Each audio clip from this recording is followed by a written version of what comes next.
आकाशवाणी जम्मू है। बड़ले खबरें च तुंदा स्वागत। पहले खास खबरें कन्नै मैं अभिलाषा शर्मा। पुंछ जिले च होए दे आतंकवादी हमले च 5 जवान शहीद होई गे न। रक्षा मंत्री राजनाथ सिंह होरें इस हमले पर दुख ते अफसोस जाहिर कीता है। हमलावरें गी फगड़ने लेई पुंछ जिले दी मेंढर सब डिवीजन दे कई सारे ग्राएं दी घेराबंदी करियै सुरक्षा बलें आसेआ तपाशी अभियान चलाया जा करदा है। प्रधानमंत्री नरेंद्र मोदी होर सिविल सेवा दिवस पर अज्ज लोक सेवकें गी संबोधित करङन ते उत्तरी खेतर सतह दा लघु उद्योग भारती सम्मेलन ते रास पूंजी लाने आह्लें दा सम्मेलन इस म्हीने दी 3 गी जम्मू च लग्गग। खबरें दी तफसील कन्नै श्रुति खजूरिया। पुंछ जिले च आतंकवादिएं आसेआ कीते गेदे इक हमले च 5 जवान शहीद होई गे न। रक्षा प्रवक्ता मूजब कल होए दे इस हमले मगरा फौजी गड्डी च अग्ग लग्गी जाने करी 5 जने शहीद होई गे जिसलै कि इक घायल होआ ऐ। रक्षा मंत्री राजनाथ सिंह होरें गी सेना प्रमुख जनरल मनोज पांडे होरें पुंछ सैक्टर च आतंकवादी हमले च शहीद होए दे 5 सैनिकें बारै जानकारी दित्ती। रक्षा सूत्रें दस्सेआ ऐ जे भारतीय सेना दे जवानें स्थिति पर तक्क रक्खी दी ऐ ते बनकदी कारवाई कीती जा'रदी ऐ। इक ट्वीट च रक्षा मंत्री होरें आखेआ जे पुंछ जिले च होई दी इस माड़ी घटना गी लेइयै दुखी न। एह्दे च सेना दे 5 बहादुर जवानें अपनी जान मुहाई दित्ती। उनें आखेआ जे इस मुश्किल घड़ी च ओह् सोगी परिवार दे कन्नै न ते उनें इनें परिवारें प्रति अपनियां संवेदना बी जाहिर कीतियां। पुंछ जिले दे मेंढर सब डिवीजन दे केईं सारे ग्राएं दी घेराबंदी करियै तपाशी अभियान रंभेआ गेआ ऐ। इस दौरान सेना ते पुलस दे वरिष्ठ अफसर बी उत्थै मौजूद न। पुलस ने जानकारी दित्ती ऐ जे सेना ते पुलस आसेआ इलाके च सांझे तौर पर तपाशी अभियान चलाया गेआ ऐ तां जे हमलावरें गी फगड़ेआ जाई सकै। ओह् जानकारी साढ़े जिला संवाददाता थमां। पुंछ के भाटाधुनिया इलाके में कल हुए दहशतगर्द हमले के बाद आज सुबह से ही सिक्योरिटी फोर्सेज ने पूरे इलाके की घेराबंदी करके तलाशी अभियान शुरू कर दिया है। प्राप्त जानकारी के अनुसार सेना व पुलिस के जवानों ने पूरे इलाके को घेर के तलाशी अभियान को बड़े जोरों शोरों से चलाया हुआ है। अभी तक ये तलाशी अभियान चल रहा है और कोई भी कांटेक्ट दहशतगर्दों के साथ नहीं हुआ है। आकाशवाणी के लिए पुंछ से मैं अनुभव मिश्री। प्रधानमंत्री नरेंद्र मोदी होर सिविल सेवा दिवस पर अज्ज नमीं दिल्ली च लोक सेवकें गी संबोधित करङन। प्रधानमंत्री होर लोक प्रशासन च प्रधानमंत्री उत्कृष्टता सरबंधी पुरस्कार बी भेंट करङन। इस सम्मान नागरिकें दे जीवन च सुधार आह्नने आस्तै सिविल सेवकें गी ते संगठनें गी उंदे टकोह्दे ते सधारण जतनें आस्तै दित्ते जंदे न। साबका मुक्खमंत्री सुखनंदन चौधरी ते भारोत्तोलन च सुन्ने दा राष्ट्रीय तगमा जितने आह्ली पावर लिफ्टर सुरभि बाली होरें उपराज्यपाल मनोज सिन्हा हुंदे कन्नै राजभवन जम्मू च मलाटी कीती। सुखनंदन चौधरी होरें उपराज्यपाल होरें गी ग्रामीण विकास मैह्कमे कन्नै जुड़े दे सप्लायर्स ते होरनें सरबंधित पंजीकरण लोकें दिएं समस्याएं बारै अवगत करोआया। सुरभि बाली होरें जम्मू कश्मीर च खेड्ढ नीति दी अमल आवरी ते खेड्ढें गी बढ़ावा देने सरबंधी केईं मामलें पर उपराज्यपाल हुंदे कन्नै चर्चा कीती। All Jammu Kashmir transport welfare association दे इक प्रतिनिधिमंडल ने उपराज्यपाल मनोज सिन्हा हुंदे कन्नै राजभवन जम्मू च मलाटी कीती। इसदी अगुवाई एसोसिएशन दे चेयरमैन एस अजीत सिंह होरें कीती। इस दौरान उनें सरबंधी लोकें दिएं लम्मे चिरे थमां बकाया पेदी मंगें गी पूरा करने लेई उपराज्यपाल हुंदा आभार जताया। इस्सै चाल्ली डुड्डू थमां इक प्रतिनिधिमंडल जेह्दे च कैलाश कुंडी यात्रा कमेटी दे प्रधान ठाकुर हंसराज ते पंचायती राज इदारें दे मिंबर शामिल हे होरें बी उपराज्यपाल मनोज सिन्हा हुंदे कन्नै मलाटी कीती ते अपनी मंगें बारै इक ज्ञापन उनेंगी सौंपेआ। उपराज्यपाल होरें प्रतिनिधिमंडलें दे मिंबरें गी भरोसा दोआया जे उंदे आसेआ पुट्टे गेदे सारे जायज मसले ते मामलें दा बनकदा हल कीता जाग। भारतीय चुनाव आयोग ने फोटो लग्गी दी मतदाता सूची दी खास नजरसानी करने, मतदाता सूची च नां दर्ज करने ते ऐतराज दावे दर्ज करने लेई तरीक अगड़ी पाइयै 6 मई 2023 कर दित्ती ऐ। इस सरबंधै च जम्मू कश्मीर दे मुक्ख चुनाव अधिकारी हुंदे दफ्तरै आसेआ जारी विज्ञप्ति मूजब हून योग्य लोक 6 मई 2023 तगर अपने नां मतदाता सूची च दर्ज करने, नां हटाने, तरमीम करने, दावे या ऐतराज दर्ज करवाई सकदे न।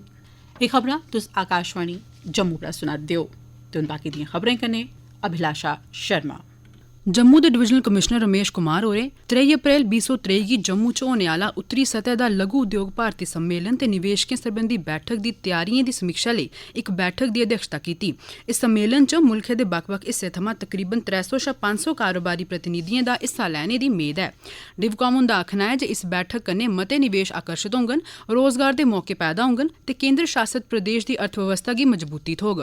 डिवकाम होरें उद्योग ते बंज मैह्कमे, प्रदूषण नियंत्रण बोर्ड JDCL ते हस्तशिल्प ते हत्थखड्डी मैह्कमे गी हिदायतां दित्तियां जे ओह् इस सम्मेलन दौरान स्टाल स्थापित करन तां जे ओह् अपने अपने मैह्कमे दी योजनाएं गी उजागर करी सकन ते औने आह्ले निवेशकें गी बक्ख-बक्ख किस्में दी लोड़चदी अनुमतियें लेई आवेदन दी प्रक्रिया बारै जानकारी देन।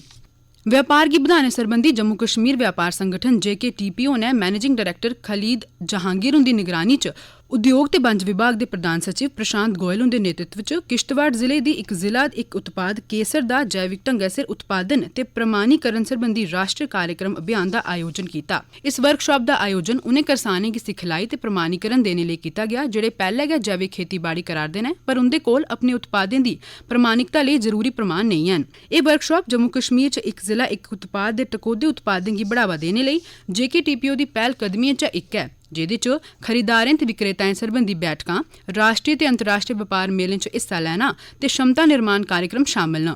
इस अभियान कन्नै केसर दी निर्यात क्षमता च बाद्धा होग की जे जैविक प्रमाण आले उत्पादें लेई एक बड्डा अंतर्राष्ट्रीय सतह दा बाजार उपलब्ध है।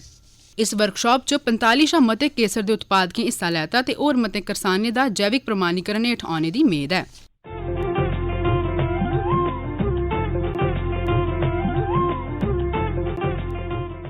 आकाशवाणी आसेआ प्रधानमंत्री नरेंद्र मोदी उंदे मन की बात कार्यक्रम उपर एक विशेष श्रृंखला शुरू की गेदी है जेड़ी प्रधानमंत्री उंदे मन की बात कार्यक्रम दे इस महीने 100 एपीसोड पूरे होई जाने दे सरबंधै च चलाई जा करदी है। इस विशेष कार्यक्रम दी इस कड़ी च पेश है प्रधानमंत्री उंदी ओह गल्ल जेदे च उनें तमिल नहीं सिक्खी पाने पर अफसोस जाहिर कीता हा। भारत च भाषाएं गी लेइयै संविधान सभा च काफी विचार होआ हा। उसलै सोच एह ही जे हर भारतीय गी अपनी मातृभाषा सवां बक्ख कुसै होर भारतीय भाषा गी सिक्खना लोड़चदा। प्रधानमंत्री होर भारतीय भाषाएं दे प्रबल पैरोकार न। जिसलै एक श्रोता ने उंदे थमां पुच्छेआ हा जे जिंदगी च उनेंगी कुसै गल्ल दा अफसोस है तां उनें मन की बात कार्यक्रम राहें सवाल दा परता दित्ता हा। 28 फरवरी 2021 गी प्रसारित मन की बात च प्रधानमंत्री होरें आख्या हा, कुछ दिन पहले हैदराबाद की अपर्णा रेड्डी जी ने मुझसे ऐसा ही एक सवाल पूछा। उन्होंने कहा कि आप इतने साल से पीएम है, इतने साल सीएम रहे, क्या आपको कभी लगता है कि कुछ कमी रह गई? अपर्णा जी का सवाल बहुत सहज है लेकिन उतना ही मुश्किल भी। मैंने इस सवाल पर विचार किया और खुद से कहा मेरी एक कमी ये रही कि मैं दुनिया की सबसे प्राचीन भाषा तमिल सीखने के लिए बहुत प्रयास नहीं कर पाया। मैं तमिल नहीं सीख पाया। यह एक ऐसी सुंदर भाषा है जो दुनिया भर में लोकप्रिय है।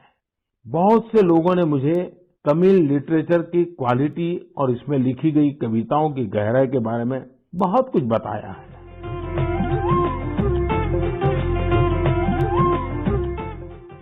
केंद्र शासित प्रदेश जम्मू कश्मीर च पिछले 24 घंटे दौरान 87 नमें मामले दर्ज किए गए हैं। इंदे च 52 जम्मू प्रांता थमां ते 35 कश्मीर घाटी थमां है। कोविड थमां ग्रस्त 152 मरीज बल बी होए न जिंदे च 53 जम्मू खित्ते ते 99 कश्मीर खित्ते थमां है। पिछले 24 घंटे दौरान कोविड दे 2199 नमूने की जांच की गई है। इस केंद्र शासित प्रदेश च कोविड दे 574 सक्रिय मामले न जिंदे च 277 जम्मू खित्ते थमां ते 301 कश्मीर खित्ते थमां न।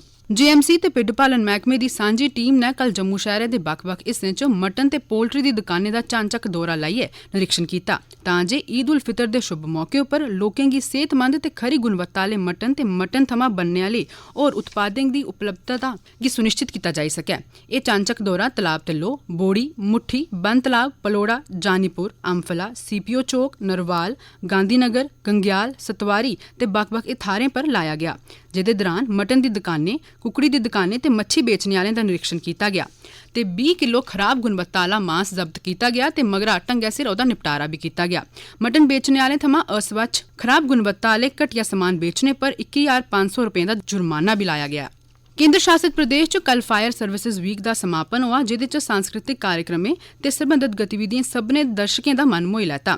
पूरे प्रदेश च कार्यक्रमें दी श्रृंखला आयोजित की गई ही ते मुक्ख समारोह जम्मू कश्मीर मुख्यालय च कीता गया। गांधीनगर च अग्ग ते आपातकालीन सर्विसेज कमांड जम्मू दे डिप्टी डायरैक्टर राजकुमार रैना हुंदी निगरानी च इक सांस्कृतिक कार्यक्रम दा भी आयोजन कीता गया। समापन समारोह दे मौके उप्पर अफसरें ते अधिकारिएं जागरूकता कार्यक्रम गी जारी रखने दी सकंद भी चुक्की। आखिर च खास खबरें इक बारी परतियै पुंछ जिले च होए दे आतंकवादी हमले च 5 जवान शहीद होई गे। रक्षा मंत्री राजनाथ सिंह होरें इस हमले पर दुख ते अफसोस जाहिर कीता। हमलावरें दी धरफगड़ लेई पुंछ जिले दी मेंढर सब डिवीजन दे केईं सारे ग्राएं दी घेराबंदी करियै सुरक्षा बलें आसेआ तपाशी अभियान चलाया जा'रदा ऐ। प्रधानमंत्री नरेंद्र मोदी होर सिविल सेवा दिवस पर अज्ज लोक सेवकें गी संबोधित करङन ते उत्तरी खेतर सतह दा लघु उद्योग भारतीय सम्मेलन ते रास पूंजी लैने आह्लें दा सम्मेलन इस म्हीने दी 3 तरीक गी जम्मू च लग्गोग। एह्दे कन्नै गै खबरें दा बुलेटिन समाप्त होआ।